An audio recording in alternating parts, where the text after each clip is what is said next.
Sasha didn't seem to be at all enthusiastic about the healer's words, and Cheyenne realized that she would like to give him her opinion, but she had realized the seriousness of the situation and apparently tried to stay reasonable.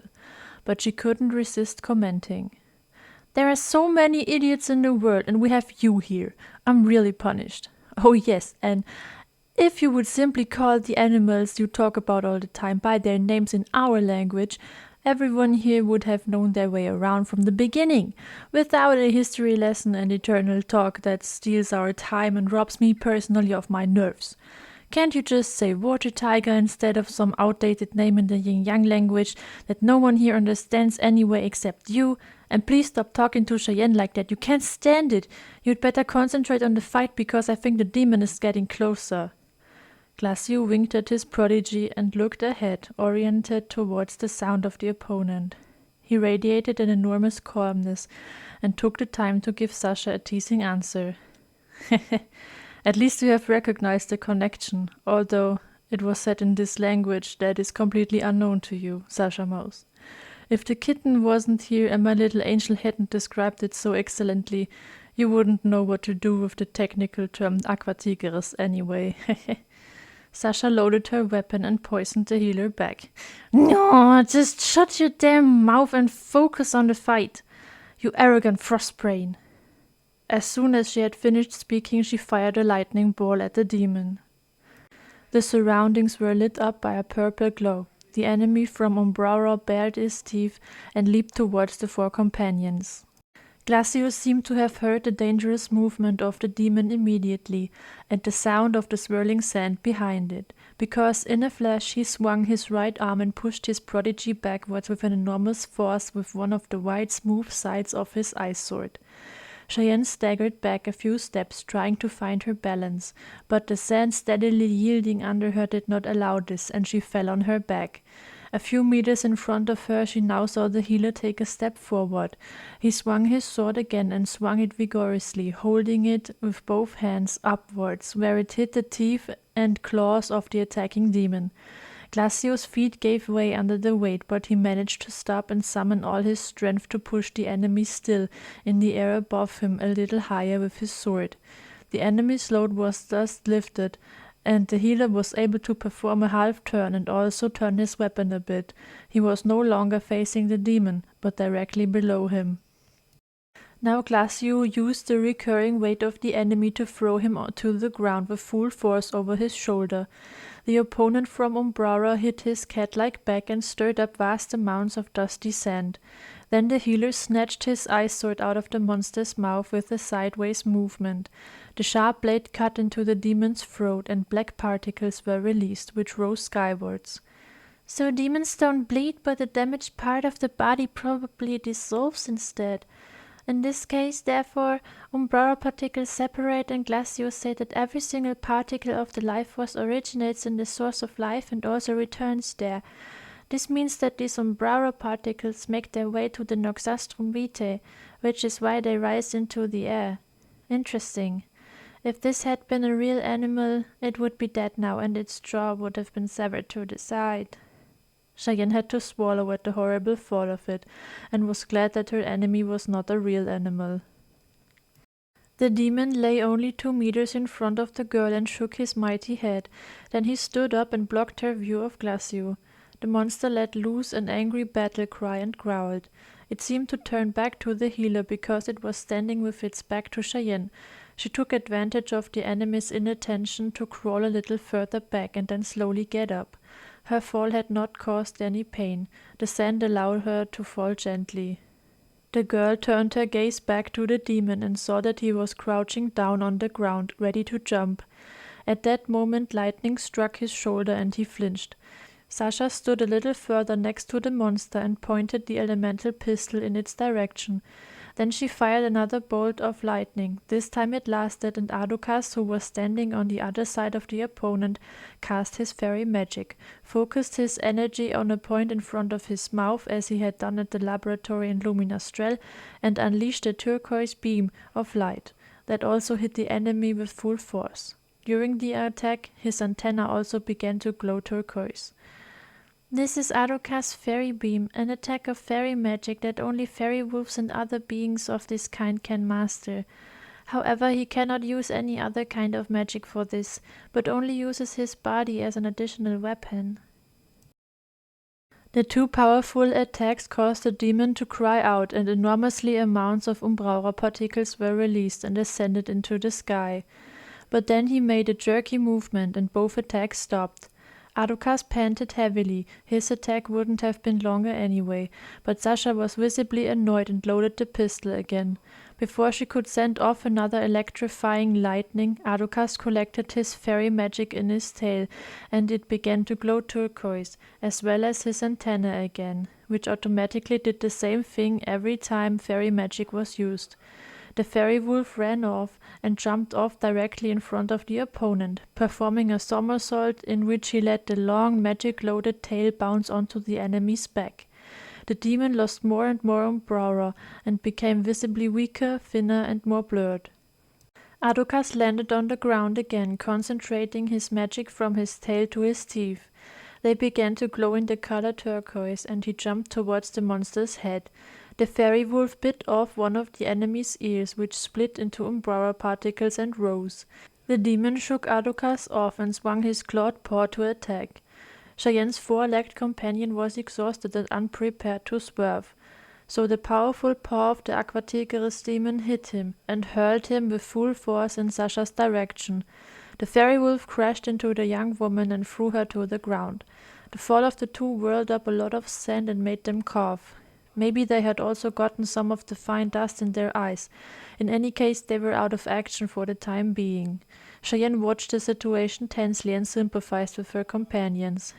Oh no, hopefully the meeting of the two didn't cause too much pain. Where is Glacio? Does he avoid fighting and let the two do everything, or how? Such a complete idiot! But the girl's thoughts were interrupted when the demon moved towards Arukas and Sasha, growling menacingly and in a belligerent crouching posture. Cheyenne's friend wouldn't even be able to defend herself, because her pistol was thrown a few meters away from her hand during the fall and was now lying in the soft sand. The enemy bared the now broken and patchy teeth and lifted the paw that was also missing some claws already. The demon is about to tear them to pieces. I have to do something to help them. Maybe I can draw his attention to me? Yes.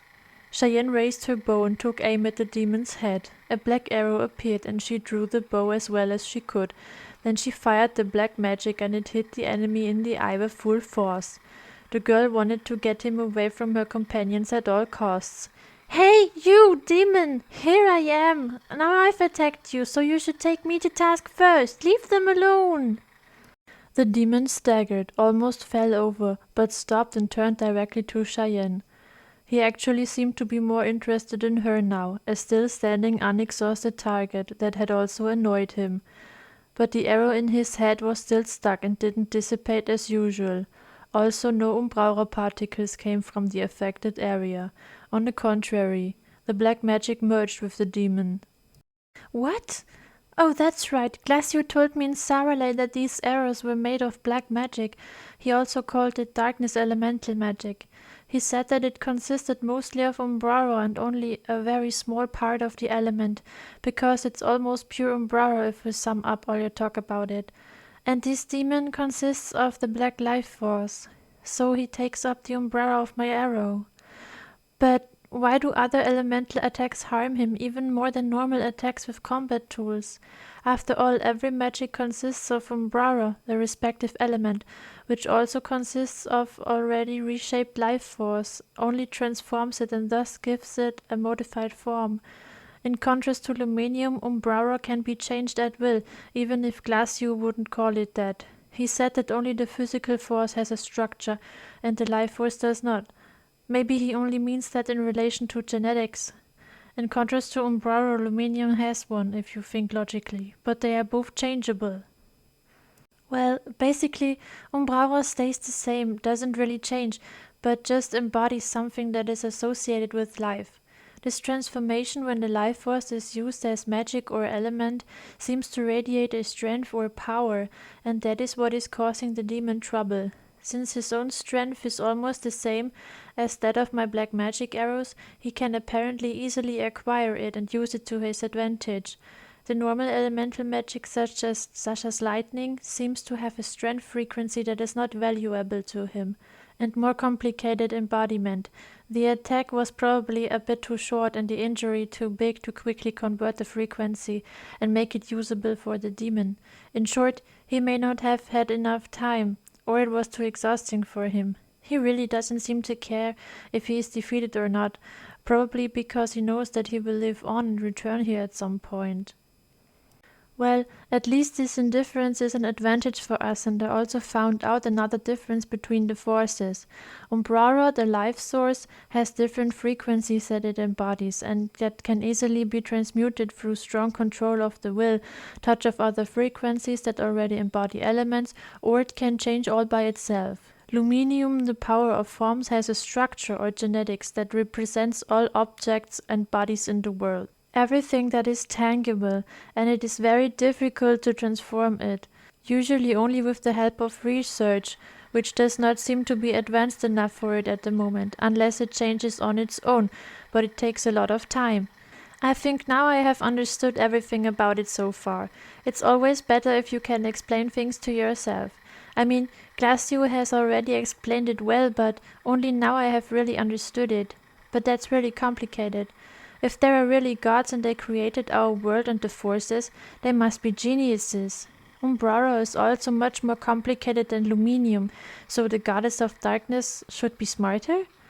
No, wait. According to Glacio, the goddess created a new world on her own, but that contradicts itself then. Why would they make Luminium appear white? Strange. Maybe the gods are just really a superstition. The demon growled and tore Cheyenne out of her increasingly wandering thoughts. The enemy scratched his paw furiously on the sandy ground and hissed vigorously. The girl flinched. She had been so absorbed in her thoughts that she had almost forgotten what a disastrous situation she was in. However, time seemed to be her ally, because it seemed to her as if she had thought about it for quite a long time. So the demon would have had enough opportunities to attack, but it was still in the same place as before. Cheyenne was glad that she now understood more about the powers, but she was a little annoyed. Now it had often happened that she sank into thoughts in the most dangerous situations, and found out useful things on her own. When she thought, time almost seemed to stand still. The demon let out a powerful roar and would not stand still for much longer. The girl's heart jumped in fright, stopped for a moment, and then began to race. She didn't like to admit it, but now she was actually a little scared. Why do I always have to think in such situations? I don't understand it. I should actually concentrate. Why do I always come up with so much? It's almost as if danger is boosting my thinking. If I could think about combat instead of any other things, it would really benefit me. And either I think enormously fast or time slows down. No, that's impossible. I have to think of what's in front of me, the demon. So I seem to have been able to draw his attention to me. Good. Well, at least for Adukas and Sasha. Oh no, now he's coming at me. My arrows are ineffective. Dodging will be very difficult with this size, and otherwise I can't defend myself. That was kind of a stupid idea. So much for Sasha to think more before she acts. But I had to do that. Now at least they're safe. That's the most important thing. And what do I do now? I have to come up with something very quickly. Now I should come up with something as clever as before. But now that I have to think really fast, I can't think of anything. There must be something I can do.